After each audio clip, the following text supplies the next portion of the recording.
Hi everyone, I'm Scott from Color Space, and it is time for another episode of Take 5 with Art, where we collectively down tools, take a moment, unwind and ungrip from the tension that faces our daily working lives to just relax for a moment, disconnect from it all, and look at an amazing piece of artwork. As always, pens down, keyboards aside, and let's take 5 with art.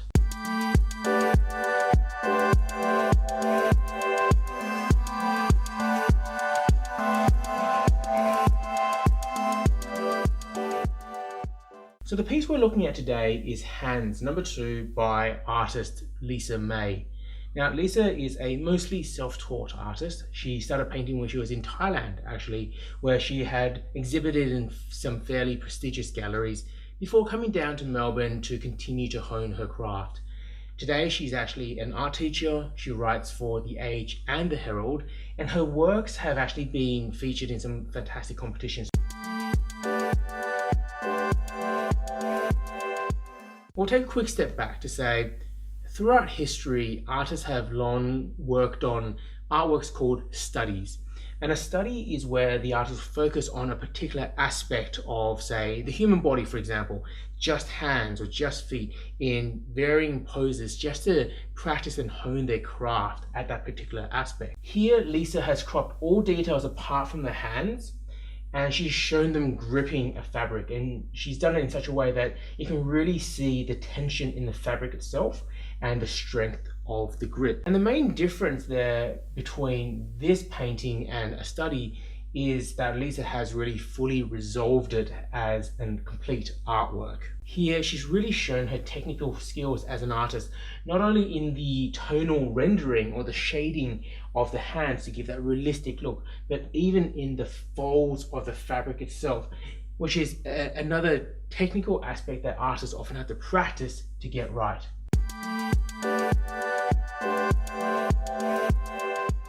So as we come to the art appreciation, we always remember the 3 steps. 1, straight up, do you like this piece? If not, then step 2, are there any particular elements that you like? And then finally, step 3, if you just don't like it, then that's also fine. For me, this is quite a classical piece.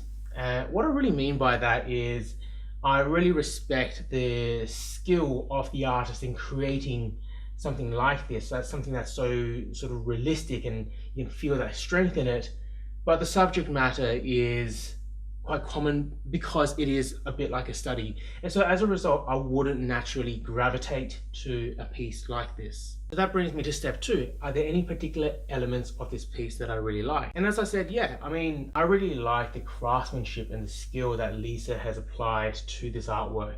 I love the hands, I love the fabric, and I love that sense of energy, of tension in the piece. Again, like I said, not necessarily appreciating or gravitating towards the entire piece. Those are aspects of the artwork that I particularly like. Something that is quite interesting about this piece for me is that I remember when I first looked at this piece, I thought this was 2 hands pulling in separate directions. And I thought this was a case of tension of a bit of tug of war between 2 people. And it wasn't until a little bit later on when I came back to look at it again that I realized that actually this is 2 hands pulling in the same direction. When I realized that, it actually cast the painting for me in quite a different light. Because again, if it was pulling against each other, then you could see it as a real tug of war scenario. But when it's like this, then what can this mean? Does it mean that these hands are pulling upwards as if you're climbing a rope?